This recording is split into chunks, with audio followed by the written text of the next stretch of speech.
You are now listening to an excerpt from The Cave of Forlorn, a fantasy novel from the mind of R.C. Rutter, read by Alonzo Mayfield Jr. Irgot came running down the road screaming and limping, his shield and sword held in the air over his head as his arms and legs were flailing. His helmet was gone, exposing his bald head with blood running down his left leg. He was the rear guard and known for his toughness. Yet here he was, screaming like a little girl, and his face pale like he had seen a ghost. They tried to listen to what he was screaming, but it was too hard to make out the words. "Soldiers!" finally cut through the silence. The freedom fighters panicked. "Soldiers?" Noah questioned. "Here?" The soldiers coming had to be from the castle. The Royal Army had been battling them for 10 years, and they knew better than to cross the border and come into freedom territory. Yet here they were, and from the sounds there were many of them, too many to count.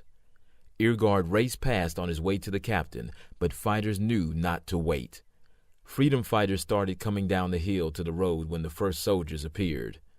They prepared for battle, knowing that this would be bloody. By this time, everyone was armed and marching toward the road. They would defend and, if they were lucky, die protecting the land. Oh, stories of the bravery, songs would be sung, and freedom fighters would be glorified. Seth thought to himself, or we could be cowards. The Royal Army was coming. It was massive and moving fast, too fast. There would be no time to defend. They were going to be trampled. Thorgon yelled, "Stand! Fight! Swords!" They stood their ground. The army swept past the freedom fighters, ignoring them like they were invisible. No one knew what was going on, but it was like they were not even there. It took a few moments, but they realized the soldiers were not actually quick marching, but were running. There were hundreds of them, too many to count, certainly more than the 125 freedom fighters. They blew right past.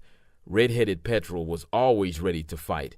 He yelled, "Chase 'em! Kill 'em!" and started to run. Thorgon yelled, "No!" But it was too late. Petrol was cut in half by an arrow, but it did not come from the Royal Army soldiers. They were already out of sight. "Where did—" Seth started to ask, but stopped in mid-sentence. Coming down the road was a chariot pulled by 2 large black horses. The chariot was solid black, including the cloaked and hooded rider. Gold on his collar was the only thing that was not black. There were markings on the side, but they could not read them. The rider passed in front and loaded another arrow. It shot with such force that fighters were knocked down. They got back to their feet with their ears ringing loudly. Thorgon was yelling something. Seth could see his lips moving. Luckily, he was waving his arm in the direction they needed to go. Stunned, they stood there for a minute, then began moving their feet. It did not last long before they were knocked down again. This time, they saw a cloud of smoke to the left in the direction the chariot went. Then all was quiet. No thumping sound. No animals. No rustling of leaves. Just the ringing in their ears, and now the silent smoke.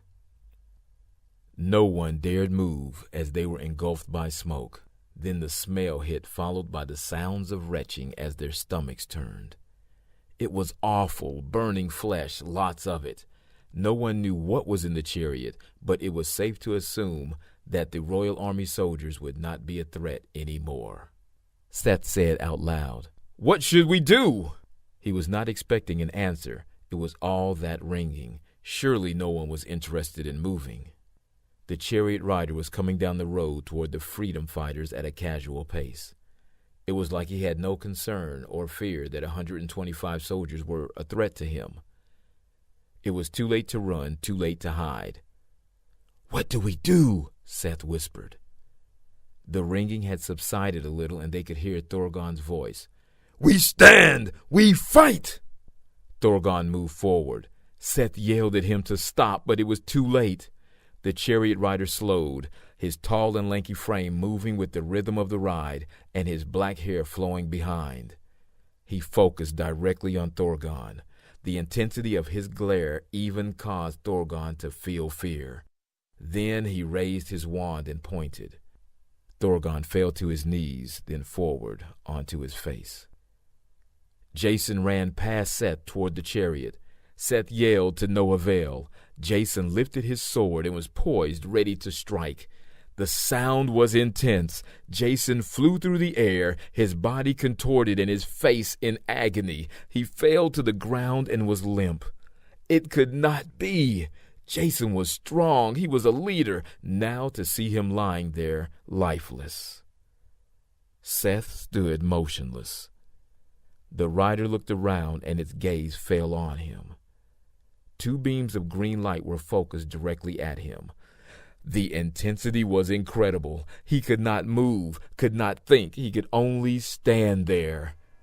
There was a screaming sound in his head, only it was coming out of his mouth. Seth could tell everyone was looking at him, but no one was moving.